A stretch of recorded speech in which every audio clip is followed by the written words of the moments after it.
Acidente grave que aconteceu em Minas Gerais, na rodovia 381. A gente já vai te mostrar algumas imagens do que vai chegando para a gente nesse instante, para conseguir ter uma noção do cenário que acontece lá nesse momento, porque o resgate ele já foi feito. Mas nesse instante, os bombeiros permanecem trabalhando para fazer a retirada dos corpos. Esse ônibus, com placa de Alagoas, por volta da 1h30 da tarde, ele caiu dessa ponte que fica entre duas cidades em Minas Gerais.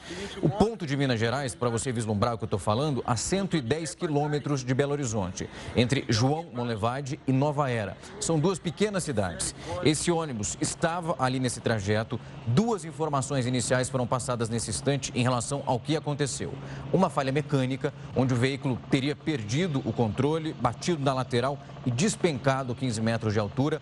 E uma outra possibilidade, que não foi confirmada, mas já citada pelas equipes de resgate, também pelos bombeiros, é que esse ônibus de turismo teria batido no outro caminhão.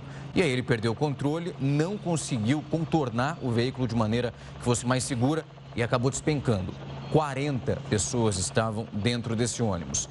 Essa informação em relação ao número de óbitos, ela vai sendo atualizada. Há 1 hora nós tínhamos ali o detalhamento dos bombeiros, que eram 10 vítimas fatais, mas esse número, nesse instante, ele é cravado entre 11 e 14. Eu falo 11 porque foi atualizado ali mais ou menos até menos de 15 minutos, eram 11, mas 3 vítimas que foram levados para o hospital, que fica em João Monlevade, perto disso onde esse acidente aconteceu, evoluíram para óbito. Elas foram já resgatadas num estágio que era muito mais crítico, então a gente tem essa atualização, claro que a gente sempre fica torcendo aqui para que a atualização seja positiva, que essas vítimas melhorem e recebam esse atendimento inicial o mais rápido possível.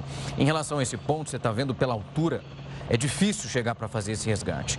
De acordo também com os bombeiros, eram 3 circunstâncias. 2 foram utilizadas através do resgate aéreo, onde os helicópteros foram até lá para resgatar essas vítimas. Algumas foram levadas para o Hospital 23 de Maio, que fica em Belo Horizonte, onde a gente já mostrou outros casos graves em Minas Gerais. É um hospital de referência, então casos graves são encaminhados para lá. Agora, as outras 23 vítimas, nós tínhamos uma divisão.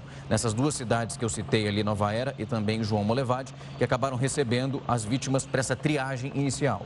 A partir do momento que se tem essa triagem, eles conseguem verificar qual era a condição de cada vítima. E aí a gente tem o direcionamento feito com muito mais requinte e também detalhes para que as vítimas vão para um hospital de referência e recebam todos os cuidados necessários.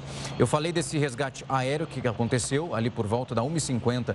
Os bombeiros já estavam ali para fazer a retirada das vítimas que apresentavam já os sinais vitais e precisavam muito desses atendimentos, pelo menos os primeiros ali, os socorristas estavam ali para amparar da melhor forma possível. E depois tem uma outra entrada que é através da mata. É uma mata fechada. Quando a gente abre a imagem, você consegue perceber o que eu estou falando e entender também a dificuldade dos socorristas de chegarem até esse ponto. E uma outra também através da linha férrea. Ali há uma circulação de trem, mas obviamente já foi parada a partir do momento que eles receberam a informação de um acidente muito grave que tinha acontecido ali. Essa atualização em relação, como eu disse, ao número de mortos, ela vai sendo feita a todo instante, até porque a empresa responsável por esse ônibus, que ainda há um único detalhamento que a gente já consegue confirmar, é que as placas são de Alagoas. Não houve um detalhamento da listagem ali das pessoas que estavam dentro desse ônibus e a empresa fazia o transporte. Nessa outra imagem que você está acompanhando comigo, onde a gente vê o fogo, esse é do lado de fora do ônibus. A gente tem ali possivelmente um vazamento de combustível, o impacto da batida. E aí esse cenário, essa fumaça preta que indica que algo estava queimando ali muito significativamente. Mas nenhuma pessoa que foi socorrida, de acordo ali também com os agentes, passou por um processo de queimaduras ou algo desse tipo.